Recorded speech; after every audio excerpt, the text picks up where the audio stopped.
दख्खनचा राजा अशी ख्याती असणाऱ्या ज्योतिबा चैत्र यात्रेचा आज मुख्य दिवस आहे।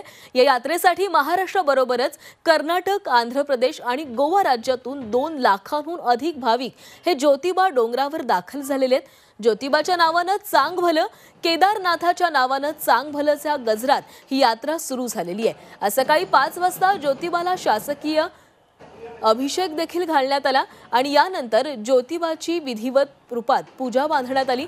ज्योतिबाच्या यात्रेचा मुख्य दिवस असल्याने पहाटेपासूनच मंदिरामध्ये भक्तांच्या दर्शनासाठी मोठ्या रांगा लागलेल्या आहेत। गुलाल आणि खोबऱ्याच्या उधळणीमुळे संपूर्ण ज्योतिबा डोंगर परिसर हा गुलालाने न्हाऊन निघालाय।